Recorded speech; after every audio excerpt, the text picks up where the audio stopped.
ابلیس نے اللہ سے چیلنج کیا تھا کہ ایوب علیہ السلام اللہ کی عبادت کرنا چھوڑ دیں گے جب اللہ ان سے ساری دولت چھین لیں گے۔ اللہ جانتے تھے ابلیس پہلے ہی ہار چکا ہے ایوب علیہ السلام پر بہت سی ٹرک آزما کر، لیکن اللہ تعالیٰ چاہتے تھے کہ ہیومن اور شیطان کی پوری پروجنی ایوب علیہ السلام کا طاقت اور لیول کو سمجھے، ان کے صبر اور فیتھ سے۔ اس لیے اللہ نے ایوب علیہ السلام کو بہت ساری آزمائشوں میں ڈالا۔ ایوب علیہ السلام کا پہلا آزمائش ویلتھ کو لاس کرنا تھا۔ ایوب علیہ السلام اپنی پوری زمین، پراپرٹی، پیسہ، جانور اور سرونٹ سب کچھ کھو دیے، ان کے پاس کوئی بھی ویلتھ نہیں بچا۔ ایوب علیہ السلام کی فائنینشلی ڈاؤن فال کو دیکھنے کے بعد ابلیس بہت خوش ہوا۔ اس نے ایک اولڈ مین کا فارم اختیار کیا اور ایوب علیہ السلام سے بات کرنے گیا۔ ابلیس نے کہا، تمہاری عبادت اور چیریٹی کرنے کا کیا فائدہ ہوا؟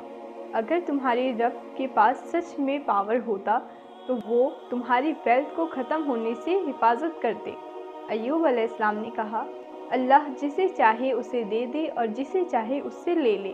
جو سارا ویلتھ میرے پاس تھا وہ صرف اکیلا اللہ کا ہی تھا، تو انہیں پوری اتھارٹی ہے کہ وہ جب چاہیں اسے واپس لے لیں۔ although یہ ایوب علیہ السلام ہی تھے جو آزمائشوں میں تھے، ابلیس کی بے بسی اور زیادہ ہائر ہو جب اسے پتہ چلا کہ ایوب علیہ السلام چینج نہیں ہوئے اپنی ساری ویلتھ کھونے کے بعد بھی۔ thus ابلیس پھر سے اللہ کے پاس پہنچا۔ اللہ ابلیس کے نیکسٹ پلانز کو جانتے تھے۔ ابلیس نے کہا، ایوب صرف اپنی ڈس اپوائنٹمنٹ چھپا رہا ہے، ایز اس نے صرف مٹیریلسٹک ویلتھ کھویا ہے۔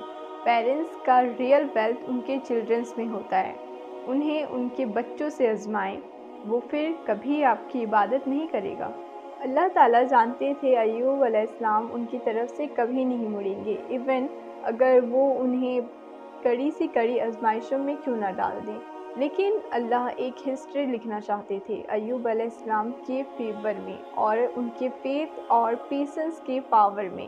ایک ہاؤس جس میں ایوب علیہ السلام اپنی بچوں کے ساتھ رہتے تھے وہ کریشڈ ہو گیا اور ان کے 14 چلڈرنز ڈائیڈ ہو گئے۔ ایوب علیہ السلام اپنی پوری ویلتھ کھو دیے اور اپنے سارے بیلوفڈ چلڈرنز کو ایک بار میں گنوا دیے۔